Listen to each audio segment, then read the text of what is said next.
Have you ever walked into a place that's supposed to feel like home, but instead, it feels like the life's been sucked out of you? Maybe you visit a retirement community, picturing a vibrant, carefree chapter of life, only feel a strange sense of confinement, like the walls are closing in. It's a feeling that's hard to shake, and it's one that many people over 60 experience when they start thinking about their next steps. If you've ever wondered whether a retirement community is the right move for you or someone you love, you're not alone. And here's the thing. What if the very place that's marketed as a key to a happy, secure retirement could actually be holding you back? Maybe even shortening your life? That's a bold statement, I know, but stick with me. Because today we're diving into why retirement communities might not be the golden ticket they're made out to be, and more importantly, what you can do instead to live longer, healthier, and happier. Let's start with why this matters. As we hit our 60s, 70s, and beyond, we're faced with big decisions about where and how we want to live. Society often pushes the idea that a retirement community is the answer, a one-size-fits-all solution with meals, activities, and care all wrapped up in a neat package. But here's the truth. What works for one person might not work for another. And there's growing evidence that these communities can sometimes do more harm than good. In this video, we're going to unpack 5 key reasons why retirement communities might not be the best choice for everyone. And then we'll explore better alternatives that can help you thrive in this next chapter of life. From the loss of independence to surprising health impacts, we'll cover it all. And I promise you'll walk away with practical ideas you can start using today. So, let's dive into the first reason why retirement communities might not be the healthiest choice: the loss of personal freedom. Think about what makes you feel alive. Maybe it's tending to your garden, cooking your favorite recipes, or deciding when and where you want to go each day. These small acts of choice are more than just habits. They're the threads that weave together your sense of self. In many retirement communities, those threads start to unravel. You might have a set meal schedule, with little say in what's on your plate. Activities are often planned for you, and while they might sound fun, like bingo nights or group exercise classes, they can feel like a one-size-fits-all approach that doesn't account for your unique passions. I spoke with a woman named Linda who moved into a retirement community at 68.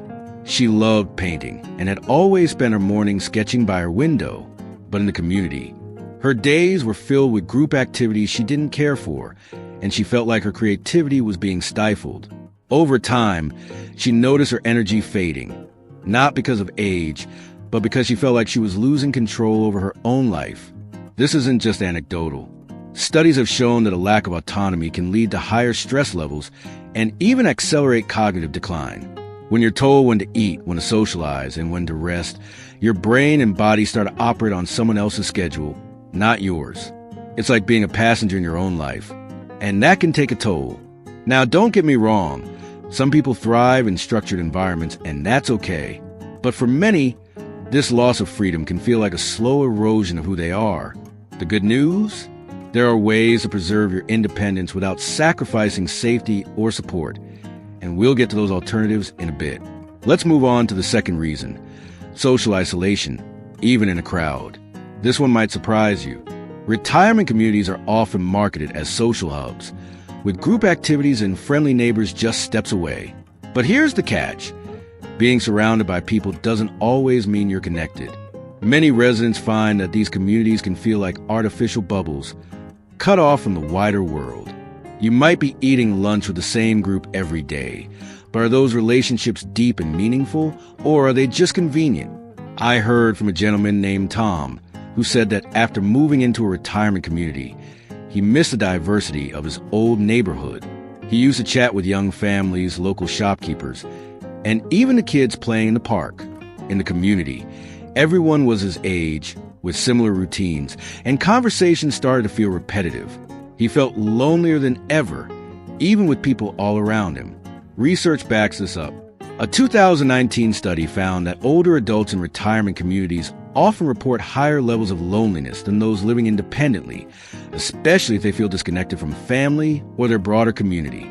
Humans thrive on variety, different ages, perspectives, and experiences. When you're in an environment where everyone's in the same stage of life, it can start to feel stifling, like you're living in a loop. And loneliness isn't just a feeling, it's a health risk. It's been linked to higher rates of depression, heart disease, and even a shorter lifespan.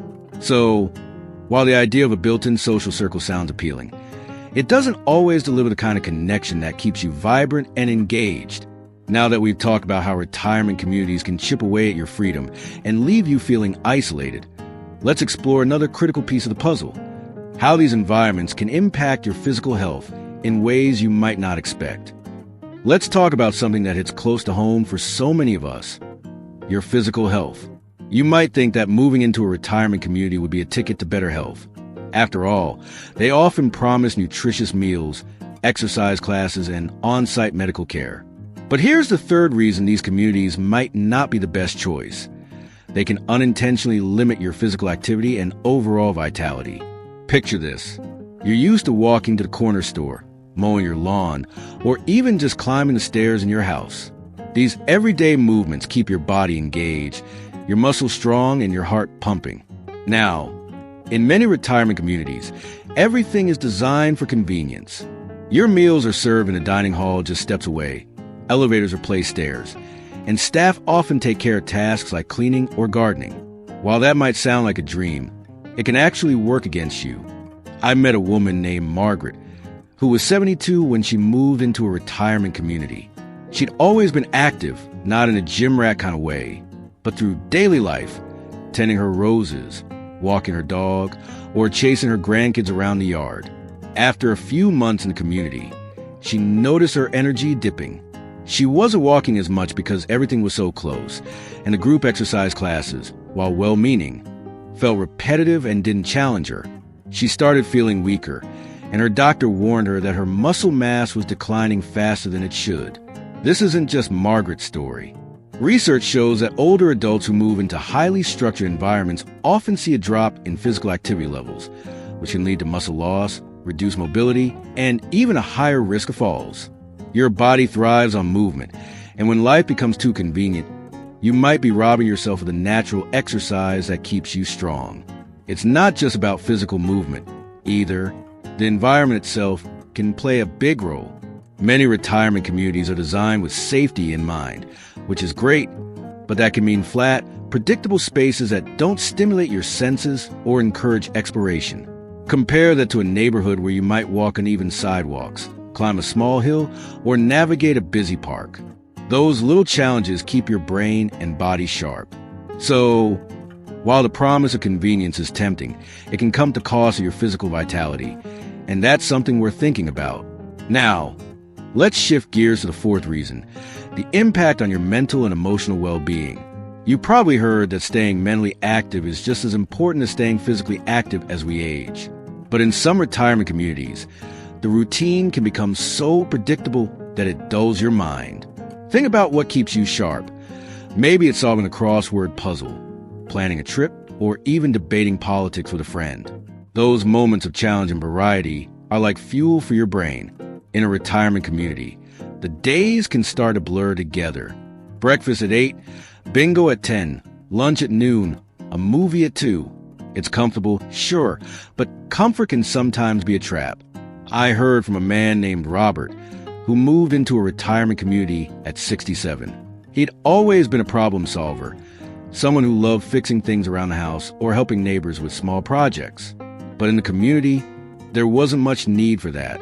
The staff handled repairs and the activities, while fun didn't push him to think creatively. He started feeling restless, like his brain was on autopilot. Studies support this, too.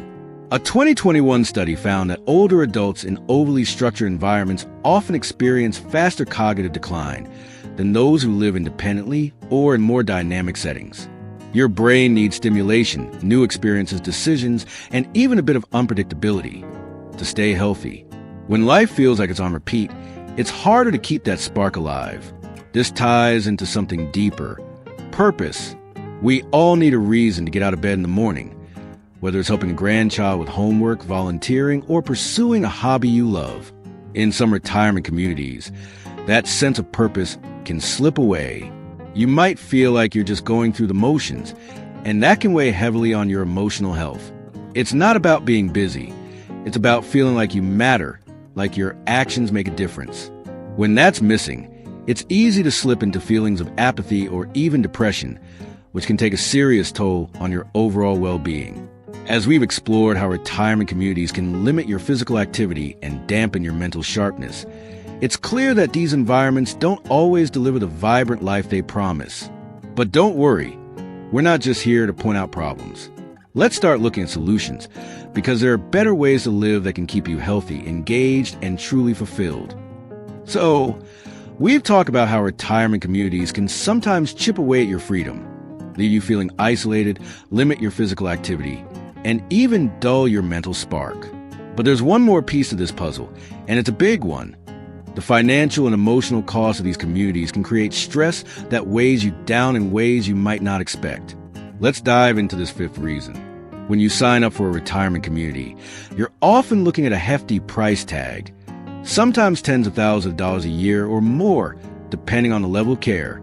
That's money that could be going toward experiences that light you up, like traveling to see family, taking a class you've always wanted to try, or even just having the peace of mind that comes with financial flexibility.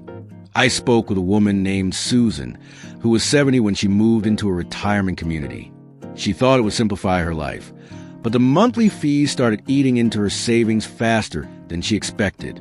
She found herself worrying about money all the time, cutting back on little joys like dining out with friends or buying gifts for her grandkids. That stress wasn't just a nuisance. It started affecting her sleep and her health. Financial stress is no small thing. Studies show it can increase your risk of heart disease, weaken your immune system, and even shorten your lifespan. And it's not just about the money itself. There's an emotional cost, too.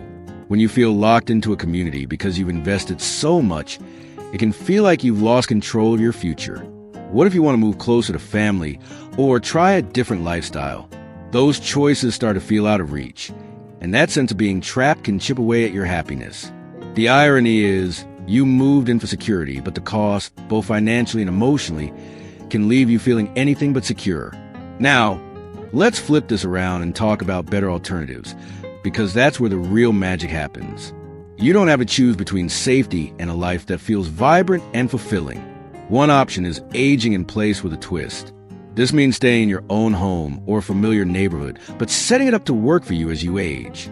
Think small changes, like installing grab bars in the bathroom, hiring someone to help with yard work, or using grocery delivery services. Technology can be a game changer here. Smart home devices can remind you to take medications, and video calls can keep you connected to loved ones.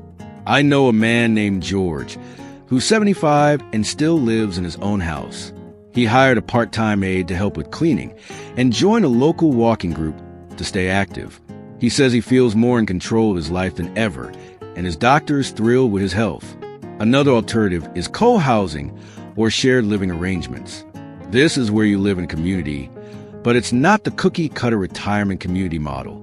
Co-housing often involves people of different ages sharing spaces, like a house or a small complex, where everyone pitches in. You might cook meals together, share a garden, or just have coffee on the porch. It's like having a built-in family, but with the freedom to live on your terms. A 2022 study found that older adults in co-housing reported lower levels of loneliness and better physical health than those in traditional retirement communities.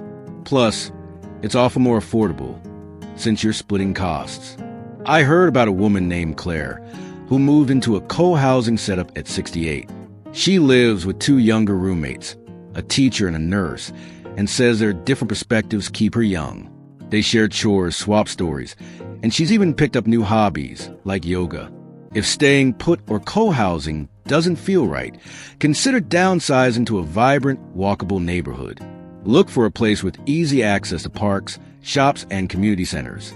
Being around people of all ages, kids playing, young couples, other seniors, keeps you engaged with the world. You can join local clubs, volunteer, or take classes at a nearby community college. These choices give you the freedom to build a life that's uniquely yours without the constraints of a retirement community. The key is to prioritize what makes you feel alive, whether it's staying active, connecting with others, or simply having the space to be yourself. As we wrap up, think about this. Your 60s, 70s, and beyond could be some of the most fulfilling years of your life. Small changes, like staying in a home you love with a few smart updates, joining a co-housing community, or moving to a lively neighborhood, can make a huge difference. You don't need to follow the path everyone else is taking. Listen to what your heart and body are telling you, and choose a life that keeps you moving, thinking, and smiling. I'd love to hear your thoughts. What's worked for you, or what are you thinking about trying? Drop a comment below, and let's keep this conversation going. If you found this helpful, give the video a like and hit that subscribe button for more tips on living your best life at any age. Here's to thriving, not just surviving, in this beautiful chapter of life.